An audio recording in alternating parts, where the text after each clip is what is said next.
With the upcoming release of Call of Duty WW2 and its Nazi zombie mode, based on real-life Nazi experimentation, we put together a list of real-life disturbing experiments conducted by the Nazis during the Second World War. During the war, the Nazis would force innocent people to participate in these tests. The following disturbing experiments are our top picks for the atrocities committed by the Nazis. Number 1. From around 1943 to 1944, Joseph Mengele, commonly known as the Angel of Death, led a strain of disturbing experiments on around 1,500 sets of twins at the Auschwitz concentration camp. Mengele would introduce himself as Uncle Mengele and would give the children sweets and clothes in the attempt of manipulation, before transporting them in trucks with distinct Red Cross logos to his medical facility, with them unaware what awaits them.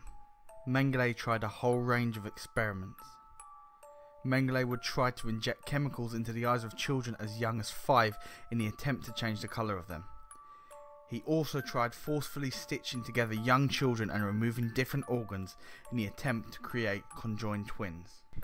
Eva and Miriam Moses, survivors of the Holocaust, were some of Mengele's favourite twins, and bared witness to a lot of the atrocities committed. Eva tells the story of how 2 gypsy twins were brought back from Mengele's lab after being sewn back to back. Mengele had attempted to create Siamese twins by connecting blood vessels and organs. She explains the screams of agony of the girls day and night. Soon after the girls contracted gangrene, they suffered yet another 3 days of agony before eventually dying. Number 2. Sigmund Ratcher was a German SS doctor who performed experiments in Dachau concentration camp to help the German Air Force in 1942. They used a substance made of beaten apple pectin called polygal, which helped to create blood clots. He believed that ingesting the drug would prevent blood loss when shot in combat, as the clots would slow the blood flow and give a higher chance of survival. Tablets were given to test subjects who then had limbs amputated. Others were then shot in the chest or neck. All subjects were never given anaesthetic. Ratcher even had prisoners work in his own company to make the drug for the experiments. This was just one of many of his deadly experiments.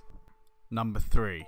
Dr. Ratcher held another experiment from the years of 1942 to 1943. These were known as his freezing experiments.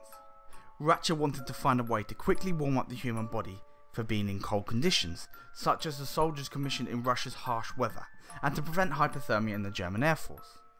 These atrocities were also held at the Dachau concentration camp. Test subjects from the camp were submerged into large tanks of freezing water or left outside in extremely cold weather conditions, restricted from moving for up to 3 hours. Many subjects froze to death, but if they were still alive, the Nazis would use various methods in an attempt to quickly warm them up. The methods included putting them into hot baths, pouring boiling hot water down their throats, or by forcing women to have sex with the subjects in an attempt to raise their body temperatures. Warming the prisoners up sometimes failed due to them dying of shock from the sudden change in temperature. Number 4.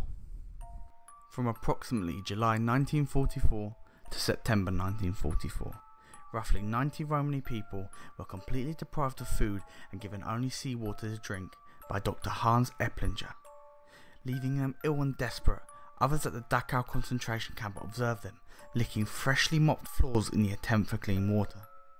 The attempt of the experiment was to test several ways to make seawater drinkable through desalinization. Most of the subjects fell victim to some horrible symptoms. These include convulsions, hallucinations, foaming at the mouth, but most commonly led to insanity and death. Number 5.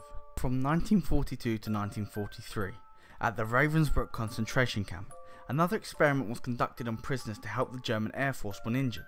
This was a procedure where the Nazi doctors were studying the effectiveness of transplanting bone, muscle and nerves from one person to another in the hope of regenerating these body parts.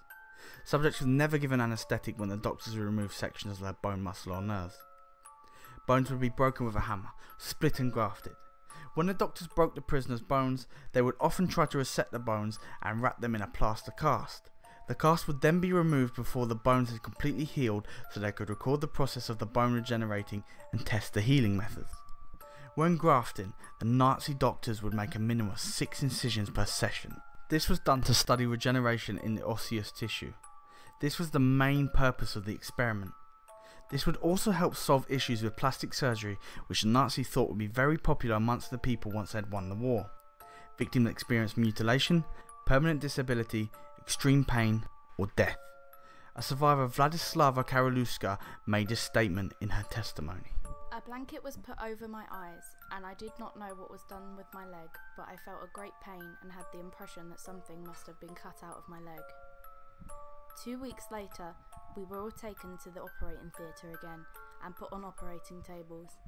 The bandage was removed, and that was the first time I saw my leg. The incision went so deep that I could see the bone. I could not walk. The pus was draining from my leg.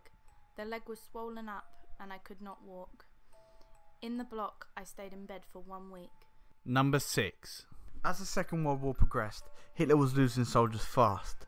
So he decided to commission pharmacologist Gerard Orzechowski and his group of researchers to develop a performance-enhancing drug in the attempt to create super soldiers.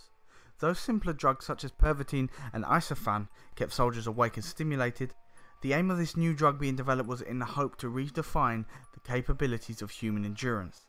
The drug known as DIX was developed and consisted of 5 mg of oxycodone, 3 mg of methamphetamine and 5 mg of cocaine. DIX in the Nazis' eyes was a total success.